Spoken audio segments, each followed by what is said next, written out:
What's going on, man? Welcome back to the basement. I'm Ron, and we're going to talk through today 5 players that I'm higher than expert consensus rankings on Fantasy Pros and talk through why I think these players are going to smash this week. We did a video like this, I want to say like 2-3 weeks ago. It did really well. Again, I've been sick, so instead of doing 10 players like we did in that video, we're going to run through 5, and we really go dumpster diving here. I'm talking into the RB 40s, wide receiver 40s range. I know a lot of us have bye weeks. A lot of us are in a bit of a pickle this week. So I wanted to give you guys some, lower budget options. So with all that being said, if you enjoyed the video at any point, make sure down below, subscribe, leave a like. Let's go. Thirsty, trying to choose. I know I'm pretty cool. My nitty bag. Now, look, we're going to start with the higher tier options here, right? We're going to we'll work our way down into the dumpster diving part of this video. But let's talk about, kind of what do you want to call it? I'm trying to think of, I haven't been in a business class in a while, but what you would call this like a Fortune 500 company. We have DK Metcalf. And expert consensus rankings has him at wide receiver 16 in my rankings that I drop every Thursday on the Patreon. Wide receiver 13. So that's plus 3. It's not a huge, boost. But when we're talking about top 24 wide receivers, there's only so many spots I can move him up, right? Now, Metcalf is going to be playing on the road in Arizona. And I think literally the last time we did this video, I was hyping up DK Metcalf and Tyler Lockett, and nobody came through. It was a really hyped up game. And sometimes offenses just don't score. It was 19-9. Nobody really went crazy. But they still moved the ball in that game. I want to say there was a bunch of turnovers on downs. I want to say there was a bunch of field goals in that game. They moved the ball. Points just didn't, show up on the scoreboard. And now they come into this slate, week 9, with the highest over-under again at 49.5. And the reason why you have to buy back in here is because obviously we preach numbers-oriented folk, process over results, and the tea leaves are still there for this to be a shootout. Now, again, the NFL is super random. Things happen that are crazy all the time, right? Like the Panthers-Falcons game last week. Nobody thought that game was going to go for what? It was like 30-plus points on both sides. Huge shootout, right? We can only kind of like direct ourselves to find that treasure on the treasure map. And also, all signs point here to this being a potential shootout spot here where you have two teams that play fast. They're both top 6 in no huddle rate. They're top 6 in neutral pace, both the Cardinals and the Seahawks here. Shaping up to be a track meet. And something that I really like that is probably underrated here. The last game was in Seattle. Playing in front of that crowd is tough. It's outdoors. Arizona's a little bit different. It's going to be inside of a dome, right? I feel like it kind of lends itself to shootouts there. And when we talk about DK Metcalf and zoom in, we're talking about the environment of this game. When we zoom in on Metcalf, he feels due. And I know that that's like, I'm not going to say Bush League, but it just sounds like something, one of your dumb friends who is like betting out there, and it's just like, they're due. But Metcalf does feel due. He hasn't had a top 12 finish since week 4, yet he's 6th in the NFL in unrealized air yards. Air yards are essentially, if you just took ADOT and multiplied it by targets, I believe that's air yards. It's just, you go down the field 20 yards to get a deep ball. If you catch it or don't catch it, doesn't matter. That target had 20 air yards. So your total air yards in the entire year. He has 779 air yards total. 420 of those were unrealized. So he got the target, didn't make the catch. Or, it got batted down. Or it was an off-target throw. He's due. Again, that's a top 6 number in the NFL. 6th in the NFL in unrealized air yards. He's due to catch a deep ball or two here soon. I think that he is due for a blow-up game here soon. The Cardinals are outside the top 20 in pass DVOA defense. It's a smash spot. Now, I know I also got some questions about, like, what is pass DVOA? It's just, I want to say defensive value over average, something among those lines. It's Football Outsiders' way of measuring strength of defense efficiency, offense efficiency, all of that. Now, our next guy, we're going to get a little bit deeper here.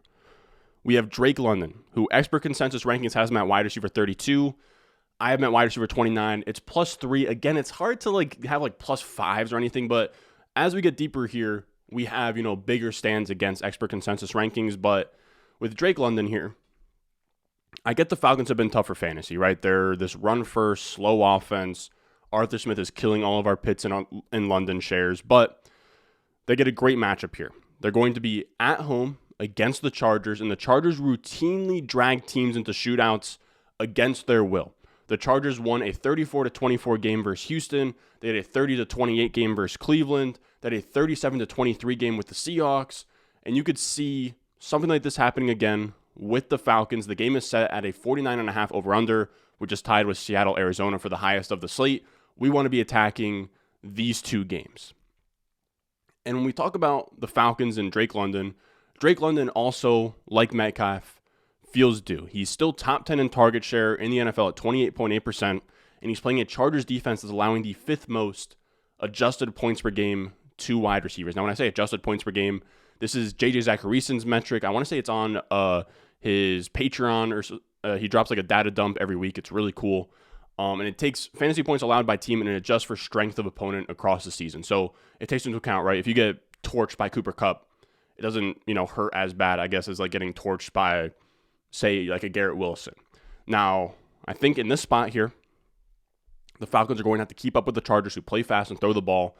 They're going to have to throw the ball a bit more here. And I think London challenges for his first, I want to say like, I don't think that he's had a top 24 finish since like week 2. But I think that this is a spot here where Drake London is going to get back to what he was doing earlier on in the season. Now, getting even deeper here, we have the expert consensus RB45, my RB41, but he's probably going to be moving up draft board, or not draft boards, but, weekly rankings boards here because of this.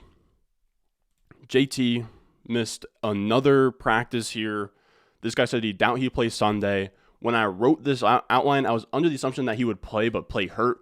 As of right now, I would say I lean probably JT doesn't play. I'd say there's probably an 80% chance he doesn't play Jonathan Taylor, but RB41 is assuming that he does play. Again, things are up in the air. I like Deon Jackson this week, regardless of what happens. Now, they just moved on from Nyheim Hines here, which means they like Deon Jackson a lot, and he fits that role. Last time he got the start, he was the RB1 on the week with 28.1 PPR points, but it wasn't the way that like a Jonathan Taylor gets a 28 PPR points. He only had 12 carries for 42 and a touchdown on the ground, but he had 10 targets for 79 yards through the air. He can be that Nyheim Hines type of wide receiver, but he's much bigger at 6 foot, 218 pounds. So if Jonathan Taylor does play, and let's say he re-aggravates an injury, or they don't want to give him 20 carries in a game where he's fighting through injury, then I think at 6 foot, 218 he can shoulder that workload. Now they're going to be on the road here as 4.5 point underdogs in New England, and I love this game script for Deon Jackson,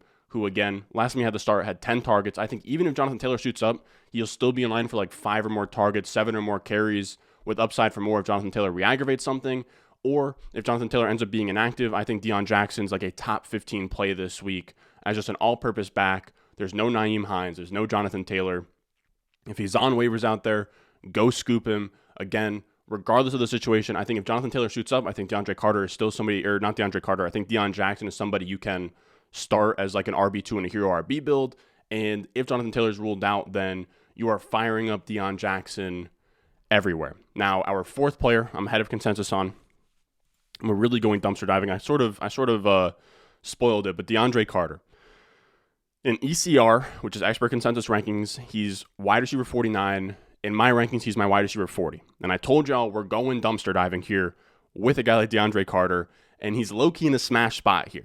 We have Keenan Allen, who is still not practicing. He didn't practice on Thursday. He didn't practice on Wednesday. I don't think he's going to play here. And that makes Deandre Carter interesting because now there's no Mike Williams. There's no Keenan Allen.